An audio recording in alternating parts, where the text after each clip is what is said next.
save me some.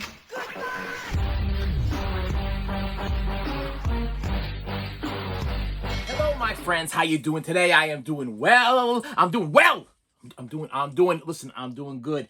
Listen. If you have been watching this channel, you know that I've been out of work for a while. I've been out of work for a while because I done left the job that I loved for over 8 years because things just weren't the same. So something had changed. My feelings had changed. Things had changed, and it just wasn't feeling right anymore. But if you've been watching this channel, you know that I am a male preschool teacher. Yeah, I graduated in my class as the only male preschool teacher in my class. Yeah, so that was quite exciting, you know, to walk across the stage there and have my teacher and the head of the early childhood development department cheer me on as I walked across the stage because because I guess there's not a lot of men that want to actually teach, you know, 3, 4, and 5-year-olds. I guess it's not a thing. I guess it's not really like a big thing, but it should be. It should be, because I'll tell you, little past, if you haven't been part of this family here. My wife worked first shift almost the whole time that we've had children. We got 4 children. I got 3 daughters and 1 son, and she worked first shift. I work third shift. I go in at 11 o'clock at night, and I come home at 8, was it 11, quarter 11 at night, and I get home at 6:45 in the morning. I think it was 7:45, something like that, whatever it was. Then she would kind of tag off, and she would go to work. And I would take care of them all day, you know. And I did all the diaper changing and the whatever. She did and then when she came home at night, she took over and she did her part. And on the weekends, we did it together. But the deal is that I was very involved with my children. Okay, we had a whole playroom set up, and then we had a teaching room set up, and I loved playing teacher with them, and all my kids knew how to read or write before they left to go to kindergarten. My kids didn't go to preschool, they went to kindergarten. So I was like, you know what? Now the kids be older. What should I do in my future? I was working at a mill, and I'm like, yeah, I think I want to be a teacher. I think I want to be an early, actually a elementary school teacher. So I went to go be an elementary school teacher, and I had to do some observations. And when I sat down and did the observations, I found out that I didn't want to be an elementary school teacher anymore. I found that the problem with elementary school was there was too much structure. Okay, too much structure. I mean, everything. There was too much testing going on, and a lot of demand on the kids. And I started seeing a lot of kids under a lot of stress, a lot of pressure. My kids were going through a lot of stress, a lot of pressure because the states were demanding these testings and everything like that. So I was like, I don't know if I want to be part of this anymore. But then I did an observation at a preschool, and I absolutely fell in love with the director and the workers, and we were all kind of like-minded, and everything was all awesome. And I was like, that's what I want to do. I'm changing my major from elementary education to early childhood education, and I took all the tests and classes and everything, and I actually passed head of my class. I was on the honor. I was an honor student, and I'll tell you right now, I was in high school. I was not an honor student. Okay, so whatever happened between high school and I guess my little life lesson of having to work in a mill for like 14 years in a sweatshop or whatever, and then I realized, you know what, now it's time for me to do something with a little more substance, something that's a little more fulfilling for me, that I actually buckled down and took the tests and did what I had to do and go and talk to the professors and everything. And I became a little more outgoing, and I do that public speaking thing there. I was kind of a shy guy, you know, but I did a lot of public speaking. Now you can't get me shut up, and that's kind of a problem too. But anyway, I'm gonna be starting a new job. I found a place, and I was a little worried at the beginning because things started getting a little bumpy and whatever.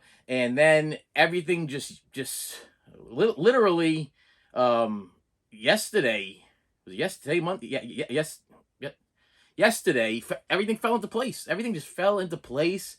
I got a message. There was an emergency. Do you want the job? I need you. And everything just ended up absolutely perfect. So I mean, I woke up in the morning not knowing what to expect. I was extremely nervous, extremely scared, and had this kind of apprehensive thing. I've been out of work for, I figured out the math yesterday, like 140 days I have been not working. I have been at home.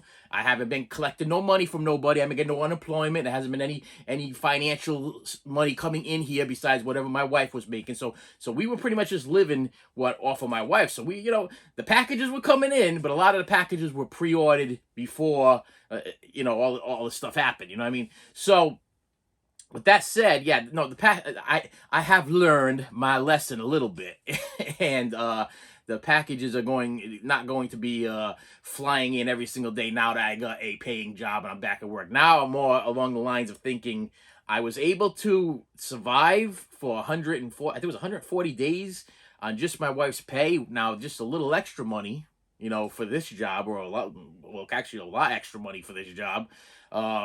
I'm gonna stop paying off things that I owe, credit cards, and we had the work done on the house, and we had stuff that had to be done, that things had to be paid for, and that's now my goal. So I'm kind of growing up a little bit, boys and girls. I'm growing up a little bit, maybe, okay. But if you watch this channel, the reason why I'm such a good preschool teacher is because I have a lot of things going on like this. Literally, I'm very, very childlike. I mean, I collect toys. I watch movies. I can relate with the children. I don't speak down to them. Okay, I'm very, very big believer. I did this with my children. They're just little people. Okay, listen. When they're babies, you do your little goo goo gagas and everything like that. But when they hit like the 3, 4, and 5. You can have a conversation with a 3, 4, and 5-year-old. They're very, very smart. They're very, very, and they know when you like them and you don't like them. You know what I mean? So you very much got to be very understanding and realize that these are just little people, just like you and me, and they're smart. I'll tell you, they'll sniff you out if they think you're trying to fool them in any way, shape, or form, and then they attack. So you got to be smart, and you gotta. I had I would call her a mentor of sorts when I started teaching at the preschool, and she used to tell me, she goes, every child's different, which is true, because I know that with my own children. Every child's different, and if you have an issue with a child, you got to dig deep. She used to tell me this, and I always stuck in my head. Dig deep and find that one quality in that child that you can work with, okay? And that's been working for me ever since. That was like probably one of the best advice that a preschool teacher could give to somebody is that if you have a child that's either you're struggling with or it's got issues or whatever it is, you got to dig deep. You got to find that one thing. And the other thing that I would love to do when I had children had different issues and everything, I would bring them closer to me. They would become my best friends, okay? So if you had an issue or whatever, I would make you my best friend. Now, granted, there are some kids that have some disabilities and situations and everything, and sometimes the schools, they just can't take care of them. Like a preschool teacher is usually like 1 to 9 kids, or in my case, when I was working at my other job, most of the time it was 1 to 20 kids. You know what I mean? So it was.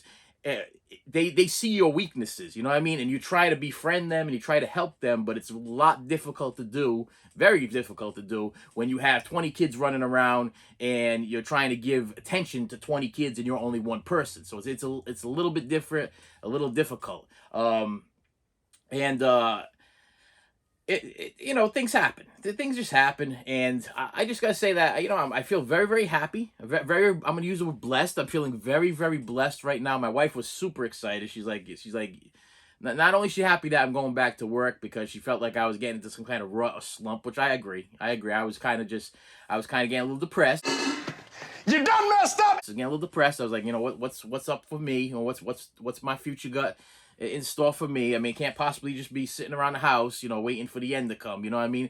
And I have too much love for children and teaching skills and my movie friends. Let's the movie teachers. Okay, so I would compare myself. Let's just try to put this in a good way. If you've seen the movie Teachers with Nick Nolte. There was the escaped mental patient that he was in he's walking by the guy's room and he answers the phone and they call him to come in as a substitute teacher, and he goes into school and he was the best teacher that anybody could have asked for. And the reason why he was the best teacher that anybody could ask for is because he was a little bit crazy, okay? And he was extremely entertaining. Now, my theory on teaching, especially teaching 3, 4, and 5-year-olds, you have to entertain. I got to be entertaining every day, Monday through Friday, from 8 in the morning till 4 in the afternoon or 4:30 in the afternoon, whatever it is. I have to be entertaining, keep their attention. When you put a bunch of 4 or 5-year-olds and 3-year-olds or whatever in a circle, and you have like 20 of them, and you can keep them sitting there in captivation of you for 20 minutes to an hour sometimes, I got to think that I was doing a good job. And that's what I used to do. I used to do that every single morning, 45 minutes, hour, kids captivated. You know, you get a couple of stragglers here and there, but then you rope them back in with something, and next thing you know, they're there. And I did really, really good at it, and I really, really enjoy my job. So I'm very, very thankful for what is about to happen to me. I'm back in the saddle. I'm back in my room where I record, because the wife's off the vacation and she's back at work. So a few things happen, and I'm going to show you what I got. Tell you some stories behind it, because that's what I do on this channel. So hit that subscribe button, hit the bell so you be notified. Monday, Wednesday, Friday. Even though I'm going back to work, I'm still pushing to do my Mondays, Wednesdays, and Fridays. The posts will be there Mondays, Wednesdays, and Fridays. So hit the bell so you know when you're notified. So I did a couple things. Let's talk about this thing right here. This is the extremely dusty. And I'll tell you a reason why. Yeah, extremely dusty. I'm going to dust that off a little bit. This is the Adam West and Burt Ward 1966 Batman collection. Now, if you haven't noticed, a lot of people have the Batman collection. Theirs came with a little car in the corner over this. This is the same thing. This is the Blu-ray Batman collection. But because I did not have the money at the time to go buy the one with the little blue card there, this one was actually the As Seen on TV version. So what I did is I ordered this thing from, I can't remember what it was. It might have been Time Life or whatever. And it was one of these make 4 payments or 6 payments or whatever. But the difference between this one and the one with the car, which I thought was kind of cool, because, I mean, it came with a little Matchbox car, and the other one played the Batman theme song, which, if you go on eBay right now, most of them, the cars are missing, and the Batman theme song, the battery be dead, and I guess there's no way to replace the battery inside. I could be wrong, but most of them, if they're selling them on eBay, the battery, they say the battery's dead, no longer plays the theme song to Batman. So maybe I made a good choice with this. But this actually comes with an autographed script by Adam West before he passed. I ordered this thing, special edition or whatever, and if you look on the back, it's got a picture of the script down the bottom there. And this is the Batman Blu-ray collection. And I figured this was the way to go. It also came with the Batman movie and Adam West Naked, which is a documentary on Adam West. Fully remastered in HD, highly collectible premiums, Batman movie, whatever. The Joker is Wild episode script. That's the script, autographed episode script. And a personalized letter from Adam West. 32-page complete episode guide. And you get all of the stuff. So, here's the thing. I didn't do an upgrade. I didn't do an upgrade from that collection. I actually did a downgrade from that collection. And this came in the other day, and the reason why it's already been opened, because I heard a little jingle jangle, and yes, there was a snapped cover inside the thing. I wasn't too happy about that, but the disc was perfectly fine. So I actually downgraded from this. I downgraded. So this and this is the same. Absolutely the same without the bells and whistles. Okay, so this doesn't have the bells and whistles, but this is a lot easier to handle. Look at this. A lot easier to handle than this. I mean, I got this thing in protective plastic. Every time I wanted to watch Batman 1966, I had to unwrap this thing and I kind of slide it out. It's open on the bottom. So what it is, I open up this flap over here, if I can hold this up high enough, and I would slide this whole case out. Then you have to slide the other case out. Then you have to take the discs out. It became a pain in the neck. So for literally, ever since I received that set, for months and months and months, actually years. It's been years. It's been years since I got that set. I've been eyeballing this thing, but it's been expensive. It's like $60 or something like that. $65. You go to Walmart, they got it for like $65. I was like, nah, I don't want to pay $65. But I already got it. And I think I paid like $250, almost $300 for that set. So I'm like, I don't want to spend $65 on something I already own, but I really want to watch Batman. I really want to watch Batman. I'm so sick and tired of sliding that thing out and then putting even the covers for those things. If you open them up inside, they're like those gatefold cardboard cases. I mean, this is just so much more convenient. I hope I grab one. The first one's the one that the case is messed up, but I mean, you just open it up. And we got it set up like this, and this is just so much more convenient for me to just grab a disc and watch a 1966 special. So yeah, I do have two Blu-ray collections of Batman, the 1966 special, but this one is going to stay on my shelf and continue to collect dust and look pretty. And I can say I got all the bells and whistles in that thing, and I'd be very happy. But this one gonna get some use. I'm gonna start watching this from beginning to end, and that's why I wanted to get it. It's got all the same features. It just doesn't come with scripts and all autographed Adam West things and all other stuff. With my knife, okay? Because I got two packages in today. I got two packages. Oh, I got a ding. I got a ding here. All right.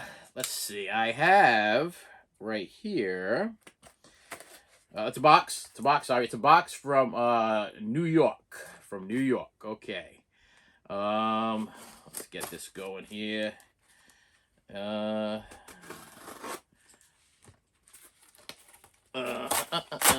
It's a CD. Oh, it's a CD Behind the Music, KC and the Sunshine Band. Yes. My wife won tickets to go see the B-52s.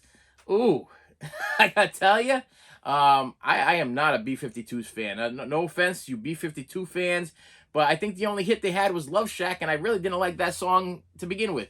But then, so she's like, I won tickets to the B-52s. We're gonna go see the B-52s. I'm like, okay. I'm like, did they have an opening act? She's like, I don't think so. They were playing at a casino or whatever. She's like, I don't think they have an opening act. So let me check. I'm gonna check. And then I found out that KC and the Sunshine Band was opening up for the B-52s. Now these guys were awesome. Okay, B-52s. They opened for the B-52s. I sat there. I watched KC and Sunshine Band, and I was like, well, this is pretty cool. I mean, this guy's like 70-something years old. He's up there dancing. He's doing, and if you don't know who KC and the Sunshine Band is, okay, let's make. Well, first, if you're your Jeffrey Dahmer watches, they're the ones that do the song "Girl, I Love You So." That song from the preview, they do that song. So I thought it was kind of ironic that movie came out and then all of a sudden.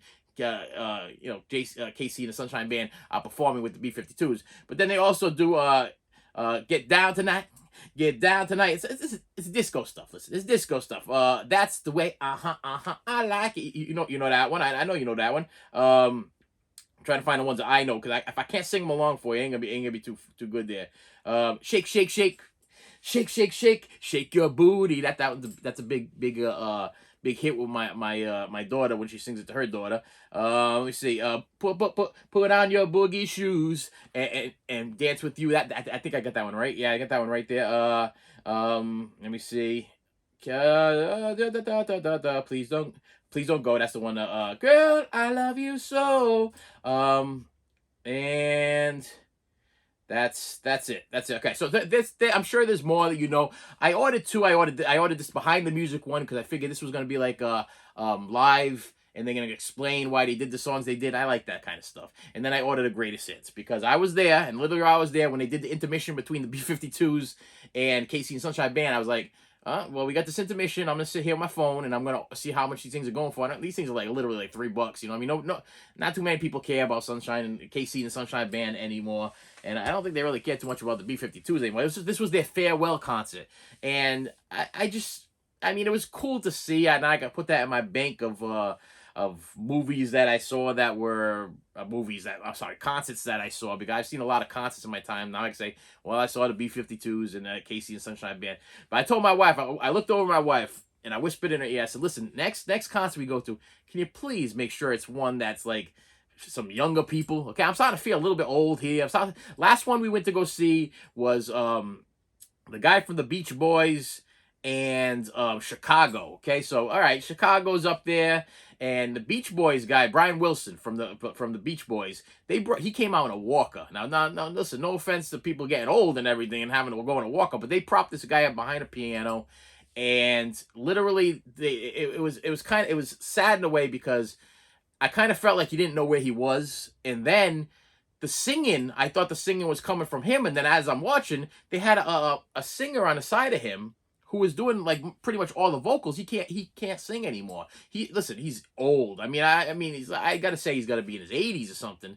And I'm not, and no offense to you people out there in your 80s, you're still healthy or whatever. But Brian Wilson, he don't look like the healthiest guy in the world. He, like I said, he came out in a walker, and they propped him up behind the piano, and it was even a part while he was performing, where he actually looked at the guy and he's like, one more song? And the guy's like, yeah, one more song. And it was like, wasn't part of the bit. He was just like, he just like didn't. And there was another part where he tried to get up. He tried to get up and leave, and the guy on the side of him had to tell him, no, we got more to do. So you could tell he's not functioning properly. I mean, he's just old. I mean, when you get old, things happen. It's sad. It's a sad situation, but I told my wife, so we got to go see somebody young. I mean, go get me some Post Malone or Machine Gun Kelly. I mean, we got to see somebody a little bit younger, so I could feel a little bit younger, because that was a little odd here. All right. So anyway, yeah, the B-52s, they would. I used to have like a little bit of a thing for like one of the B-52s. It was like, I'm not sure if it was a blonde one or a redhead or whatever it was. There was one of them that was like. But they got old. They got old. All right, so this is the thing. This thing is completely covered with fragile stickers. They're everywhere. And without showing you the front, like I told you, I'm not wrong about this stuff. Look at this. Okay, ready? I'm gonna cover as much as I can so you can't see all the. Look at that. That looks like my mailman stepped on this thing. Now I'm telling you right now, I watched the cameras. The guy brought it onto my deck, and he slid it across the deck very carefully. So this happened during something else. So I'm telling you, when people see these don't put them on. Don't put these fragile stickers on people's packages if you want your mailman to take care. Look at that. That's not right. I mean, I know that this lady was like very, very worried that this wasn't going to get here, and she was very, very cautious and whatever. She did not step on this thing before she left. She was not mad at me. Like, I'm sorry that you bought this from me. I'm sorry to see it leave. Now I'm going to put my foot through the thing. No. When you put these fragile stickers on this thing, you are literally telling your mailman, we got issues. We all got issues. I'm telling you. So let me crack this thing open here. That little ding there that I had there was actually my new employer telling me that I need to produce my physical. So after I do this video, I'm going to contact my wife, have her contact my doctor, ASAP, and we are going to see if I can get my physical faxed over to her. So we got an Amazon Prime thing here, and I asked her to box this thing really, really well because it was a little bit expensive. We got another box inside. Okay, so it's actually a box with her address on it. All right, so okay, outside box damaged, inside box okay. So technically, in my head, I'm thinking that this is going to be all right. I think I'm going to be happy. Now, there, of course, there's always a story. When I was, what triggered one thing? The Monsters, okay? The Monsters that you guys all can't stand. Most of you people can't stand. That's not my address. When I was ordering my Monsters stuff, I realized, I saw this. I saw this, and I've been wanting to get this thing right here in my hand, for literally, this came out in 2016. I wanted to get it in 2016, did not have the money, and now it's going for between $400 to $1,000 on eBay, okay? And there was this woman that I spoke to, and she was going through some tough times too. She was going through some struggles, out of work, struggling, having to sell off some of her collection, hated to see it go, but that was the deal. She was asking $300 for it. I messaged her, told her I was out of work. I said, hey, if you can do me a favor, if you could do like $250, I'll pay in 4. I could do that. I can afford that. I said, but I can't afford $300 right now. I can't do it.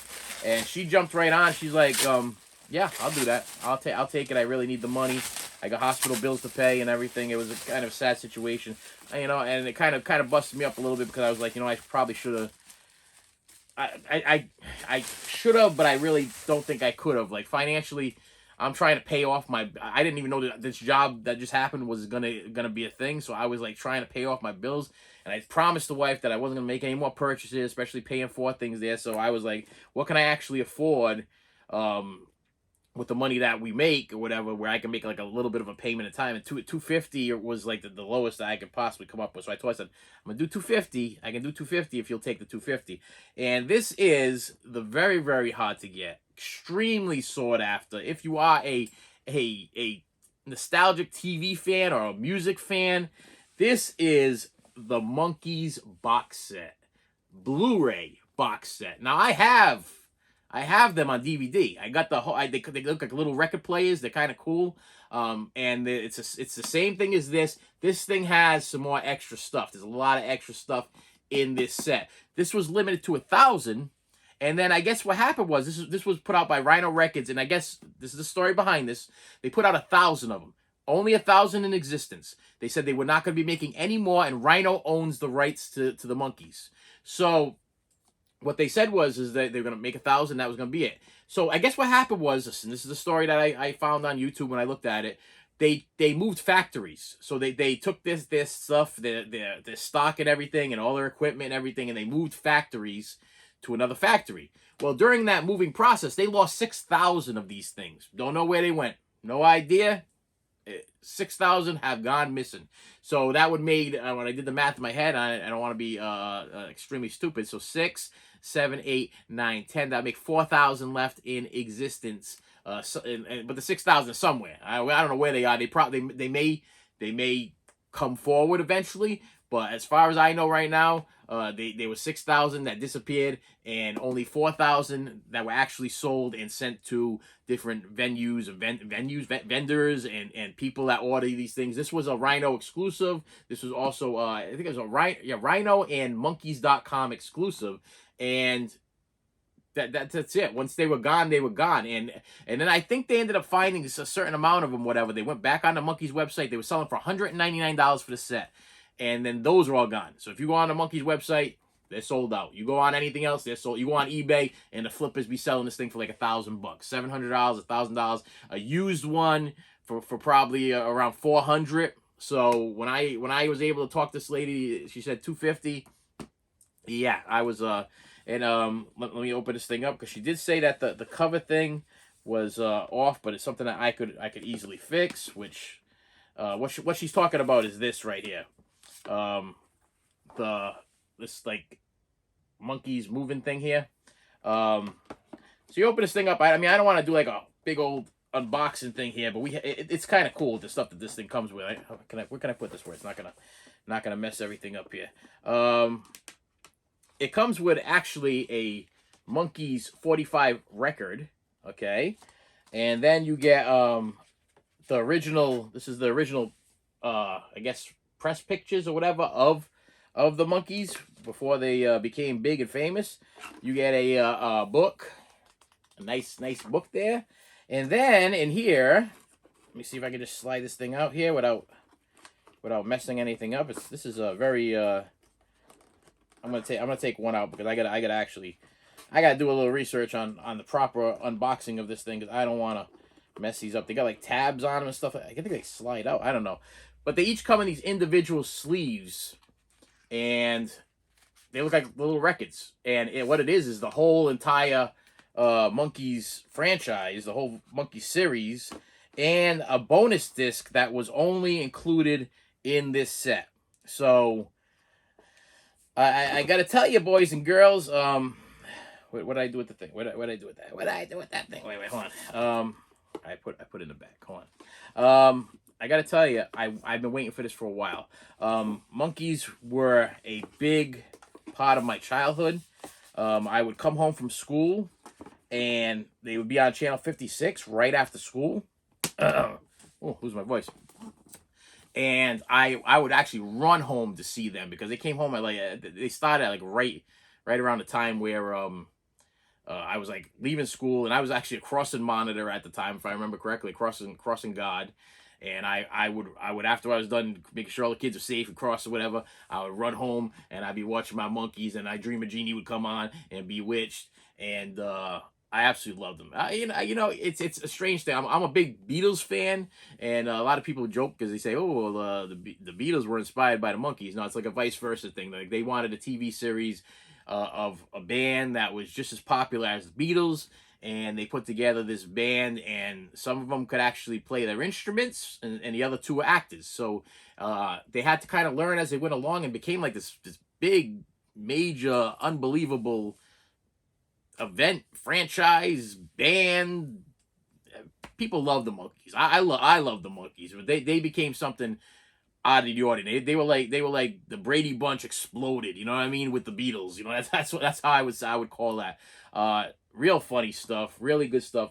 Really happy to have this part of my collection there, and it's an upgrade from my DVDs. Okay, I have the DVDs. The DVDs are really cool. Like I said, they come in these cool little record plays. You open them up, and actually each disc looks like a record, and it's got like a little spring on it. So when you open it up, the spring actually pushes the discs up. So you see, it's not like one of these things where I was just kind of battling to get those things out of there. The spring pushes the discs up, and you can watch them like that. And they did season. I think there's only 2 seasons of the Monkees. I think it was season 1 and season 2, but that one didn't come with all the bonus stuff that this thing comes with. This one has an exclusive, and it comes with that cool record of their. I think that's that first. It's a replica of the first pressing of the first song that they ever put out on record, which I'm not a big bells and whistles guy, but that's a record. I mean, that's kind of cool. And with that said, my friends, I want to thank you. I want to thank you for listening to my stories today. Listen, this is a relationship, and that's why. I mean, I don't want to push everybody to be ringing bells and subscribe and everything. I kind of hope you subscribe, because this is fun for me, therapeutic, fun, and you're kind of going along with the journey with me. And a lot of my old time subscribers, we go back and forth, and I feel like I'm getting to know them, and they in turn kind of know me, and we can joke around, and then they can critique me, and we can go back and forth. It's a fun thing. I think that's what this YouTube thing should be about. This should be about fun. This should have. I was doing it when I started doing this stuff. Believe it or not, I was doing ASMR. Okay, I was doing ASMR because I figured that's how I'm going to get the viewers. That was a job, okay? Because number one, it's not that I don't like ASMR. I'm a loud person. I cannot whisper for 15, 20, half an hour into a microphone. I thought I'd be like the first ever male ASMR performer.